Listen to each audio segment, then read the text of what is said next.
start. Okay, so fun facts with paint. I'll be admitting people as we go. So as we talk about the origin and sourcing of pigment, I want you to kind of think about how not much has changed. So early man used earth pigments, which are generally just culled from the earth in some way, shape, or form, rocks or charcoals, or yellow earth, which is known as ochre, or red earth, also known as ochre. Um, we ultimately pulled those from the earth as long as 50,000 years ago. So ochres are colored clays that are generally found as soft deposits in the earth, like they're easy to dig out, right? Carbon, also known as lamp black, was also used, and basically all that is soot from a fire, right? You can take charcoal, you can grind it down, you can get easy carbon. So the easiest way to get a pure black is actually to get it from animal fats, burnt animal fats. And so when you see images from like the image that you're seeing here, like the caves of Lascaux, these were ultimately made with those materials, so easily and readily available materials. So the earliest we can probably put in Spain or in France. These are the caves of Lascaux in France, and these are what early hunters would have drawn. So early man also went into the earth, deep into the earth, actually mined into the earth for things like red ochre and hematite. And they used them in their burial ceremonies. So they had a religious purpose, not just a decorative one. And actually, I'm pretty sure that most of the theories involved with why they would actually have drawn animals was either through a vision quest by images that they saw sort of, with the help of some, mushrooms, or just from isolating themselves in the dark for that long. These would have been things that would have been part of a religious ceremony anyway. So pigments were produced on a relatively large scale by the Egyptians and the Chinese. The earth colors were generally cleaned out and washed, and that really did increase their strength and purity if they were cleaned and washed. So the new pigments appeared from minerals such as things like malachite, azurite, cinnabar, all things you probably heard of. And that cinnabar was actually prized as the first known bright red. It was really hard to get a bright red. Egyptian blue, it's a blue glass made from sand and copper. It was ground down into a powder, and it was first produced around 3000 BC, so 3000 years before Christ. And vegetable dyes were also developed by the ancient Egyptians. And so, like, you make those from boiling. We'll talk about those a little later on. So they discovered the lake making, and I use lake in quotes, lake making process of producing pigment. It's the basis by which all, like, Winsor and Newton products today are made in order to produce things like rose madder. And you've all heard of Winsor and Newton probably if you've looked at any art supply store. So in China, the brilliant red that came from vermilion was developed about 2,000 years before it was used by the Romans. Tyrian purple, which came to signify power and wealth and aristocracy. It was associated with the royal. It was used by both the Greeks and the Romans. It was really complicated to make. We'll talk about that a little later on. It was involved using the mucus from thousands of tiny little snails, and it cost an absolute fortune. The Greeks, they were known for manufacturing white lead. It's the first fully opaque white. And they used to make a thing called flake white or Kremnitz white, which they still make today. It's illegal in most states to actually send, so it's hard to buy. And that involves stacking lead strips, and we'll talk about that a little later on as well, about how that was made, lead white. So 92% of carbon black pigment is actually used as filler for rubber, like as in your car tires. So pigments really exist pretty much everywhere. And black typically is taken from burnt substances. However, there is a black called Mars black that is taken from the ground down insect shells of a beetle that is found in the Middle East in specific palm trees. And titanium white, which most of you are all pretty familiar with. It's a very bright white. It's used in really common items. It's in your toothpaste. It's also in candy. So lead white, I said I'd talk a little bit about that later. Lead white, which some painters are very particular about, the lead white that would have been used to paint your window casings 100 years ago. It was made because it was really, really clear, and it was incredibly light reflecting, and it had a huge tint strength, so you could make a color very easily with it, make it a lot lighter. But it's made when you take lead pieces of metal that have been made in coils, so you flatten it out, you put it in a coil, and then you put vinegar and urine on it. So it was really customary in farms to have your own little side gig with some lead sitting in an outhouse that you would urinate on a daily basis in order to essentially create this white that would accumulate on the sides of the lead coils, and you would scrape off at the end, and that would produce your white pigment. So with the rebirth of interest in artistry, the Italians definitely threw themselves into developing a range of earth pigments. And they would roast, and I'll show you a video a little later on, they would roast their siennas and umbers in order to make a really deep, rich red of burnt sienna and, this rich brown. Earth colors featured really heavily in their painting technique, especially with what they used for the preliminary painting, which was called a grisaille or gray painting. And with terra verte, also known as green earth, that served as the principal underpainting for flesh tones. So one of the most astonishing pigments actually came from a semi-precious stone called lapis lazuli. And it's primarily found in Afghanistan, and it was worth pretty much more than gold. It was used to produce what's called a genuine ultramarine. So we can produce a fake ultramarine now, but really the good stuff is worth more than its weight in gold. It allowed artists to create really deep, rich blues, and it was the most expensive pigment in the world. So paintings that used it were considered to be a great luxury, and artists used it in order to paint things like the Madonna's clothing as a way to kind of reflect her status and power, because it was generally associated with royalty, right? Royal blue. So chalk also is used to make white, and it's a soft, white, porous, sedimentary carbonate rock, right?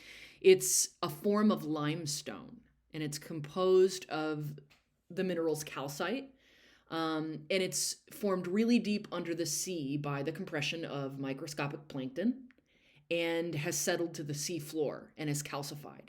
So to actually make brass, the metal brass, you have to take this zinc oxide and melt it with copper. You mix the two together and you get brass. So it's used not only for color, but also to make various metal agents like brass. Inorganic pigments are ones that are made in a laboratory, right? So we can make pretty much an inorganic pigment from every color, really, that we don't necessarily have to mine from the earth anymore. But organic pigments have been around forever. So you would know these as indigo. Indigo is used to dye your jeans. Madder red, cochineal, phthalo blue. We'll talk about all those as we go. But phthalo blue is particularly interesting because it was an organic blue, but it was developed by chemists. And it was sold under the name monostral blue, monostral blue. So the color was presented as a pigment in London in 1935. It's really dangerous, though, if it's swallowed or inhaled. It generally leads to a kind of like a lead poisoning, but it's not lead, and really bad nerve damage. And what's interesting about this is that early on, when Van Gogh was sort of losing his mind, he was found oftentimes eating from the pots he used to mix his paints in. And so we don't really know what came first, the chicken or the egg, in terms of his mental health. So there are different categories of pigments. Plants and animals can make pigments, minerals and clays can make pigments, and then of course there's synthetic chemistry. So the most traditional one is actually dyes. And in order to make a dye bath, it's actually very easy. You can go and forage today and make your own dye bath from plants that you find and cultivate, as long as you know what you're looking for. So you basically just remove the desired portion of the plant, you pluck it, right? You cut it, whatever. You chop or tear the blossoms or the leaves, depends on what you're doing, if it's from flowers or if it's from leaves that have a chemical reaction. You chop it up or you mull it, you smash it. You put it in a kettle with some water and you boil the heck out of it until basically the material has created a pigment. And then you drop your garment or your fabric into it. Now, the thing that actually sets the pigment, though, typically in the past has been urine, pee. So in ancient Rome, there would be these giant oak barrels. I don't know if they were made out of oak, but they were barrels that they would basically ask people to urinate in. And the urine would be collected and it would be used in order to fix the dye to the fabric so that it stayed. This is where we get the term piss poor, because people who were very, very poor would literally sell their urine to dye manufacturers and fabric manufacturers. Kind of interesting. So pigments are organic or inorganic particles of suspended color material which are insoluble in the application medium. Dyes are different because those are colored compounds that are soluble in liquid which penetrate and stain a surface, right? Very different than paint. And colorants are pigments suspended in a vehicle. So they could be either pigment or a dye, right? The vehicle could be water, the vehicle could be linseed oil.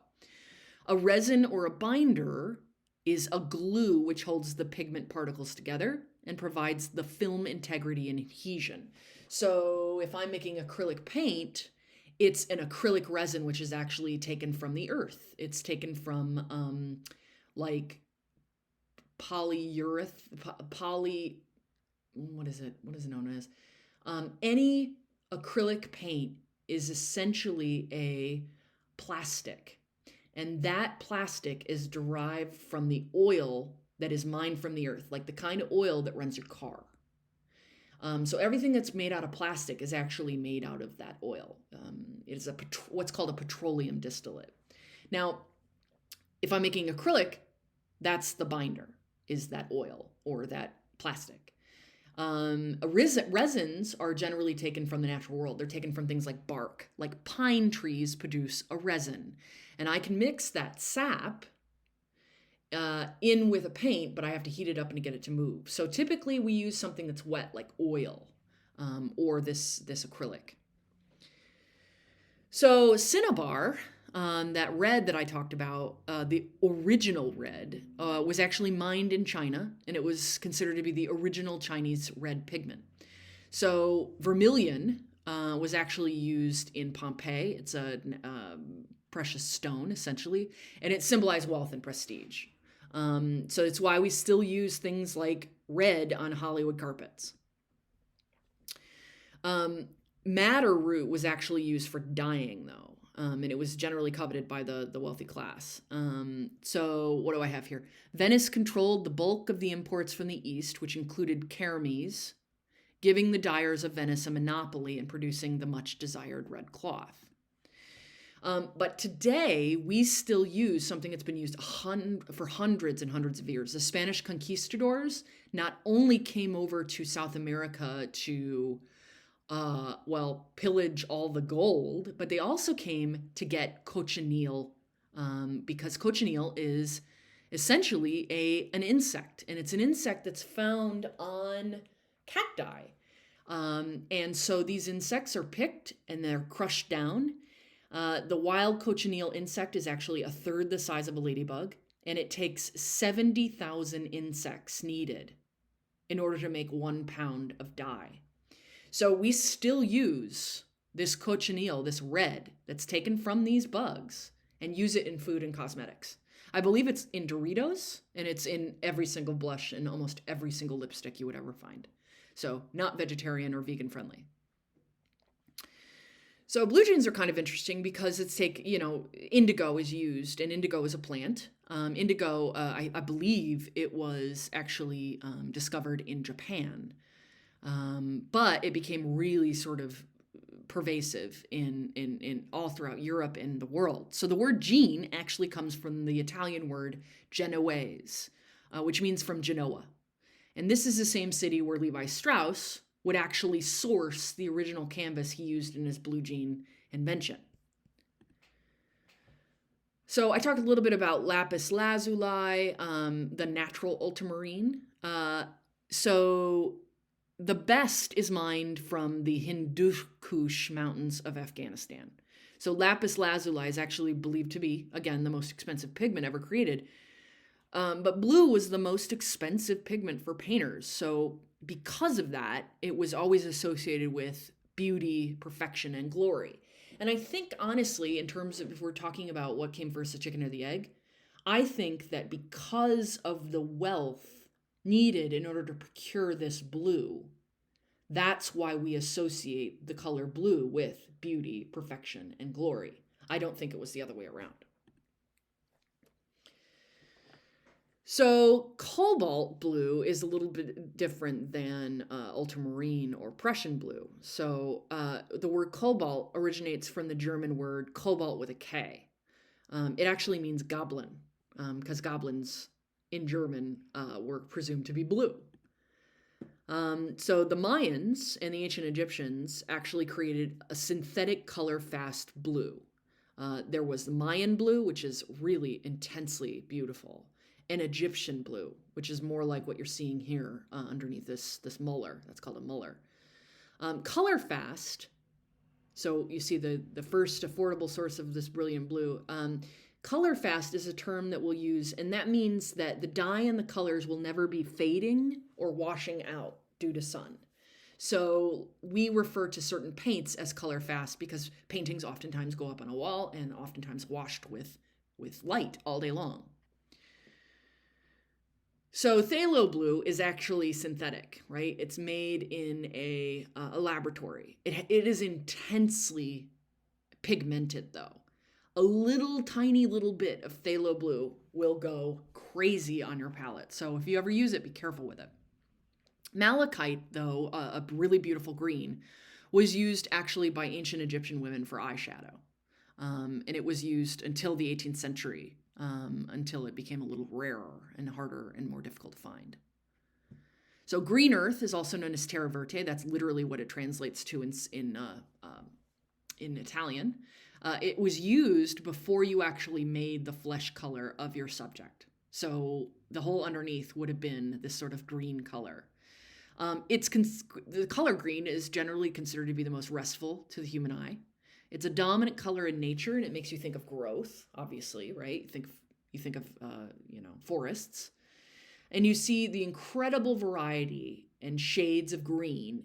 And what that does in nature is it expresses renewal and life, right? So green evokes a feeling of abundance, and it's also associated with refreshment and peace and rest and security. In China, though, yellow is generally viewed of as the color of emperors. Additionally, the yellow is known for the sort of color of royalty in many Polynesian cultures as well. So it's a sort of reddish yellow, but it's still a yellow nonetheless, and it goes all the way back 2,500 years. Indian yellow is fun though.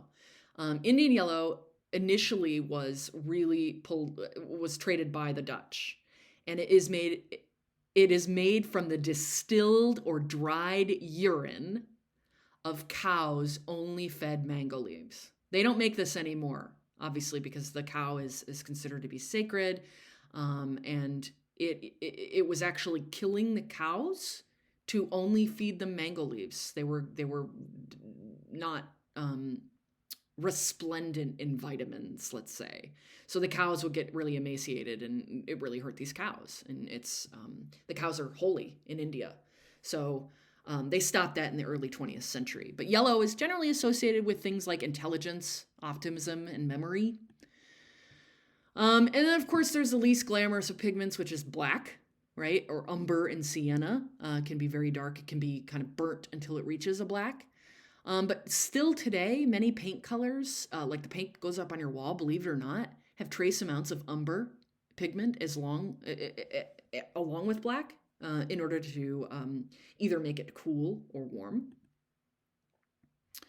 And that brings us to this really wonderful purple known as Tyrian purple. And it's made from those little snails I told you about. And it was pretty much the recipe was lost with the fall of Constantinople. And like I said, it took 10,000 mollusks to create a single gram of dye. And people would have been employed just to do the collecting of these snails and to crush them. And it was incredibly lucrative. So today, there are over 4,000 synthetic organic dyes and about 336 pigments on the market today. And obviously, it's still changing and new things are discovered on a day-to-day basis. But orange is a little bit different. So orange can be cultivated from the gardenia plant, which you may have in your garden, or annatto seeds. And annatto seeds are found in a lot of Italian desserts. So cadmium orange was actually the first true orange pigment. And cadmium orange is incredibly volatile. It'll get you really, really sick if you eat that. That's what we think that Van Gogh maybe ate a little bit of. So the interesting fact, the formulation for the warm orange color of the Stradivari violin, you've all heard of the Stradivarius violin, they're worth at least $1 million a pop. Nobody knows the recipe still today, how to make that beautiful, beautiful orange. And an interesting fact, there used to be a color that has since been ceased in production called mummy brown. It was a pigment of paint that became popular in Europe during the 16th century, so really quite early on, the 1500s there. And the really rich brown color was actually made from grinding up real Egyptian mummies, both human and animal, like animals probably being cats, right? So to make the brown paint, the mummies were actually, grave robbers would go in, they would steal the bodies from these crypts. They would be transported from Egypt, and then they were ground up in Europe to be sold, and they were put in paint, as awful as that sounds. But, Europeans are not known for their sensitivity, especially in the 16th century and on. So the opening up of the trade routes in the 18th century, coupled with certain advances in technology and science, that allowed for greater experimentation. In 1704 or so, the German color maker Johann Jacob Diesbach, he created a blue called Prussian blue by accident in his lab. And this became the first chemically synthesized color ever. In 1828, the chemist Jean-Baptiste Gumet created a very low-cost blue called French ultramarine. So this changed the way ultramarine was sourced. So the artificial pigment is chemically identical to the genuine ultramarine, but it is actually physically finer and has none of the impurities of the lapis rock. So it's actually better. The isolation of the new elements in the late 18th century also played a part in providing new colors.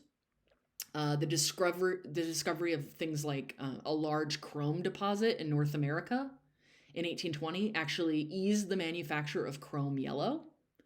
So that was a really highly opaque, low-cost color. Available in a variety of hues. And then the isolation of zinc gave rise to zinc oxide, which was used as an artist's white in preference to lead white. Obviously, it's really troubling and problematic to handle lead on a daily basis, right? And urine is gross. No one wants to deal with it. So it was a lot less hazardous than dealing with the urine and the vinegar on a lead sheet. You basically could die from inhaling the vinegar and the urine by being in an enclosed space from the toxicity of that smell. So it was a lot less hazard, right? A lot less hazardous. However, that new zinc, did lack in opacity. And in 1834, Winsor and Newton developed a method of heating the oxide in order to increase the opacity. And this new type of zinc oxide was called Chinese white. So that's where that comes from. We have to talk about something like alizarin crimson. And alizarin crimson is actually a color that's always been on my palette. It's one of my favorites. It's arguably the most important organic pigment of the 19th century. It was found as a colorant in the roots of what's known as the madder plant, so rose madder. But independent work in both Germany and Britain, they managed to duplicate it synthetically in the lab. And this was the first time that had ever been achieved for rose madder. So the more affordable synthetic pigment provided a blue shade of crimson, and it was really strong in tinting strength, and it had high transparency, and it was an immediate hit with the artist. But here's the problem. If you look at the image, on the left, what we see is an unexposed color, which means that the exposed side to sunlight, 3 months in South Florida, we see the difference. So when I say the importance of light fastness is the artist's, it's really a really important thing to know about your paints and pigments. This is why. So what you'll see here on this tube of paint is you'll see permanence A and series 4. The series generally refers to the quality of the pigment itself, like the expense of the pigment. And then the permanence refers to the light fastness. So how long is this going to be light fast as it stands in sunlight? Okay, so that's what those codes are actually for. So the properties and benefits of quality pigments. Well, buying good paint, which I would recommend, it means that you're going to have an easier time mixing. It's going to have a lot of tinting strength. Okay, you're not going to have to add a lot of paint because it just won't tint. Okay, when you use cheap paint, you have to use a ton of it. So it ends up not being cheaper in the long run. Also light fastness, just like we talked. Also hiding power. Can you actually work it opaquely? Can you hide what's underneath? Many of you who've been struggling with your paints are working with cheap student grade paints. And that's of course, why wouldn't you? You're, poor college students. But the hiding power of paint sometimes can really matter, especially if you don't want to do 16 coats. Then chemical resistance. So how is it going to respond just chemically to the world? And of course, abrasion resistance. What's going to happen when you ship it and it moves and moves and moves against that cardboard box you put it in? So that moves us into oil painting, which actually came out of the Middle Ages and really found its breadth in the Renaissance. And really, to be honest, to the artist that was ready to use paint, way back when, they would actually transport and hold paint in pig bladders. And they would put a little hole in it and they would squeeze out the desired amount of paint. At the end of their session, they would actually have to mend the hole. And when the whole process was really just quite disgusting and messy. So artists were really confined to the studio space as a means to make paintings in order to keep the pigment just wet. So in 1841, an American portraitist, John G. Rand, he invented a method of packaging oil paint in flexible zinc tubes. And that changed everything. By then, most artists no longer mixed their own paints, and instead they would buy them from men called color men. And I've got a little his drawing here that he copywrote for creating these metal tubes. And it actually is a lot more important than you think, because this invention, although it was really slow to be accepted by most French artists, and it was slow to be adapted by the French artists because it really did add to the price of paint. But when it caught on, it was exactly what the Impressionists needed in order to escape from the general confines of the studio. And they would take their inspiration directly from the world around them, and they would commit it to canvas. So this method of painting outdoors is called en plein air, in the air, right? In earth air. And it focused particularly on the effect of natural light as it changed throughout the day. And Monet, which is what you're looking at now, was brilliant at this. And if it wasn't for the advent of paint in tubes, artists would not have been able to do this, to go out into the landscape to paint. So what that did is it allowed, during the Industrial Revolution, with the advent of tubed paints, it allowed for artists to have that freedom. It allowed for them to be portable. It allowed for them to go outside from the studio. And like it says here, for the first time, it was practical to produce a finished painting anywhere in the landscape. So last slide, no worries. So Otto Rohm, I believe he was German, he invented an acrylic resin. And that was quickly transformed into acrylic paint. It was for artists. So the synthetic paint was first used in the 1940s, and it combined some of the properties of oil and watercolor. So between about 1946 and 1949, a guy named Leonard Beaucourt and another guy named Sam Golden invented a solution acrylic paint under the brand Magna Paint. And Sam Golden still has a company called Golden Paints, and the Golden family still works there. But I have a friend who knows the daughter actually. So by 1955, the first commercially available water-based acrylic paints were actually placed on the market. So 1955, that's pretty darn late. They found favor amongst artists who were really concerned about the health risks posed by the handling of oil paints and the inhalation of the fumes associated with them. You need essentially a kind of thinner or solvent in order to paint with oil paint, and it can be really bad for your health. And because of all these desirable characteristics, acrylics became immediately popular with artists, and they were first commercially promoted in the 1960s. So that's how recent an invention those are. And you see here I've got a Roy Lichtenstein acrylic painting done in his famous style for, pop art.